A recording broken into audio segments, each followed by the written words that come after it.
Section 138 negotiable instrument act पर एक latest judgement आया है जहां पर ऑनरेबल कोर्ट ने यह क्लैरिफाई किया है कि अकाउंट फ्रोजन हो चुका था, तब चेक गया है बैंक पर। ऐसे परिस्थिति में क्या चेक बाउंस केस चल सकता है? तो कोर्ट ने कहा अगर ये सारे क्राइटेरिया आपके केस पर मैच हो रहा है तो आपका जो चेक बाउंस केस है उसको खारिज कर दिया जाएगा। तो ये जजमेंट आपके लिए बहुत ज्यादा इंपॉर्टेंट होगा अगर आप कोई एक्यूज्ड हो या फिर कंप्लेनेंट हो चेक बाउंस केस में। Subsequent freezing of drawer's account cheque bounce case attract नहीं करता है, ये फैसला आया था।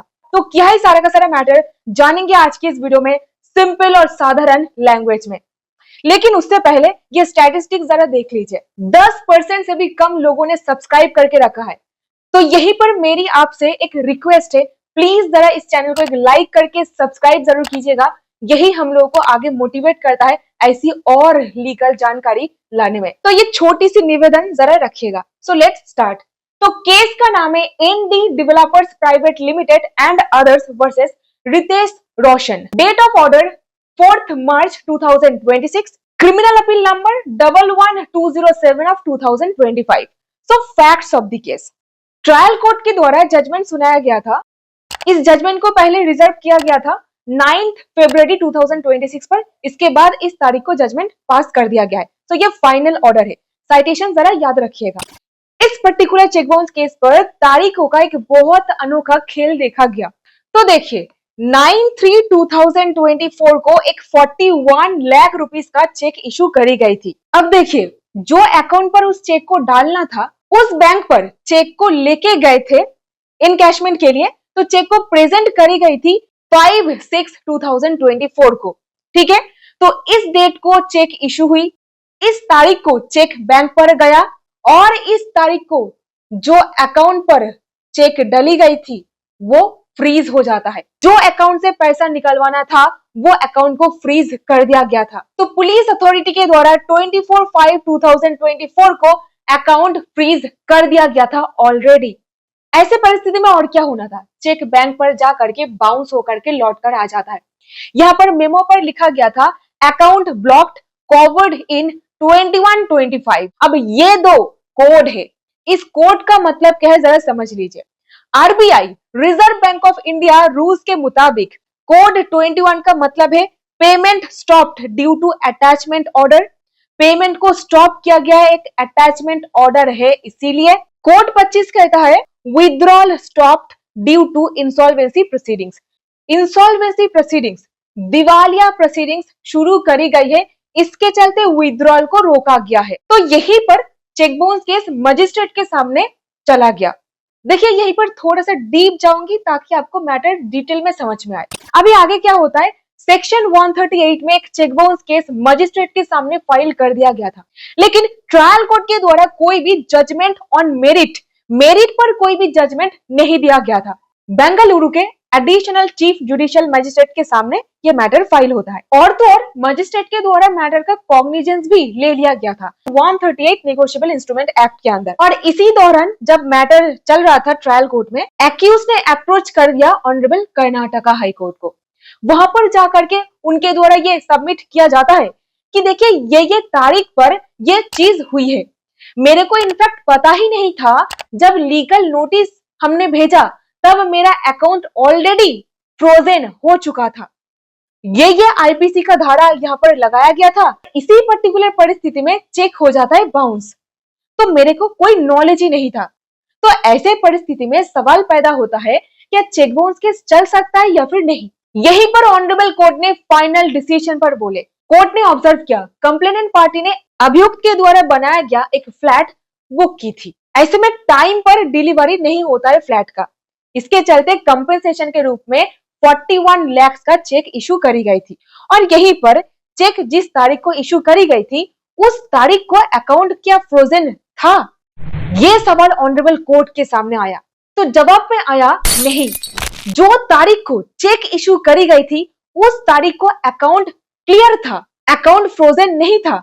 लेकिन आगे चल करके पुलिस अथॉरिटी के ऑर्डर के चलते अकाउंट को फ्रीज किया गया।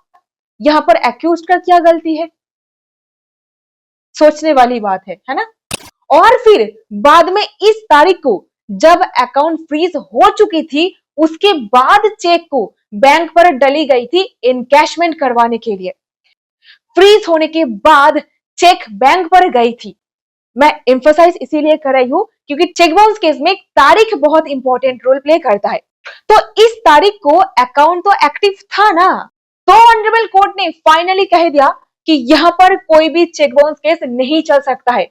हम लोग हमारा जो क्वाशिंग जुरिस्डिक्शन है, यानी कि केस को खारिज करने का जो जुरिस्डिक्शन है, उसको लागू करते हैं, एक्सटेंड करते हैं और चेक बाउंस केस को यहीं पर खारिज कर देते हैं, खत्म कर देते हैं। इनफैक्ट कोर्ट ने यह भी ऑब्जर्व किया कि पिटिशनर के द्वारा लीगल नोटिस जो भेजा गया था, रिप्लाई, उस नोटिस पर भी कोई भी जिक्र नहीं है कि मेरा अकाउंट तो फ्रीज हो चुका है। यानी कि उनको ये पता ही नहीं था कि अकाउंट फ्रीज हो चुका है।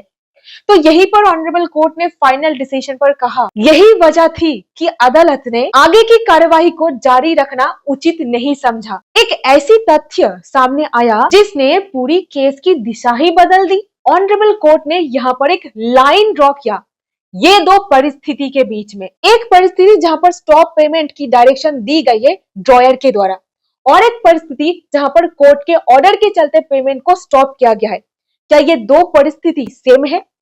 आपको क्या लगता है?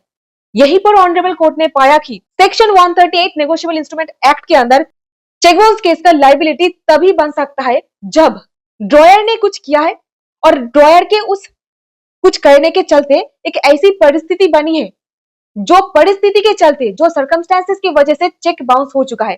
यानी कि ड्रॉयर का कुछ करना और चेक बाउंस होना, ये दोनों घटना के बीच लिंक होना पड़ेगा, नंबर 1।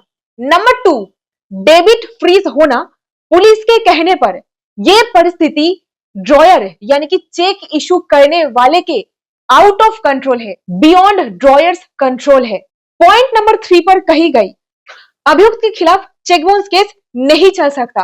कोर्ट ने पाया कि जब चेक पेश किया गया उस समय किसी व्यक्ति के पास बैंक अकाउंट को संचालित करने और चेक क्लियर करने की वास्तविक क्षमता ही ना हो, यानी कि आपके पास कोई पावर ही नहीं है चेक को क्लियर करवाने का, क्योंकि अकाउंट तो फ्रीज हो गया है।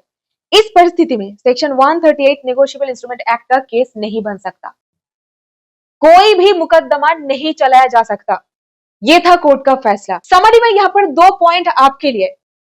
सेक्शन 138 नेगोशिएबल इंस्ट्रूमेंट एक्ट लागू होने के लिए जरूरी है कि जब चेक पेश किया जाए तब ड्रॉयर के पास बैंक अकाउंट पर इफेक्टिव कंट्रोल हो, और यदि चेक पुलिस द्वारा लगाए गए डेबिट फ्रीज या अकाउंट ब्लॉकेज के कारण डिसऑनर हो जाता है और ड्रॉयर को उसकी जानकारी ना हो या उसका इस पर कोई नियंत्रण ना हो, तो ऐसी परिस्थिति में चेक बाउंस केस का अपराध नहीं बनता। तो क्या समझ में आया आपको? जरूर कमेंट पर लिख करके बताइए। और ये लेटेस्ट जजमेंट का लिंक मैंने डिस्क्रिप्शन बॉक्स पर दे दिया है, जरूर इसको डिटेल में पढ़िए। So that's it in this video. उम्मीद करते हो आपको इस बार से कुछ ना कुछ वैल्यू मिला है। अगर मिला है प्लीज इसे एक लाइक, चैनल को सब्सक्राइब और जरूर इसे अपने दोस्तों के साथ शेयर कीजिएगा। मिलती हूँ ऐसी और वीडियोस के साथ। बहुत बहुत धन्यवाद।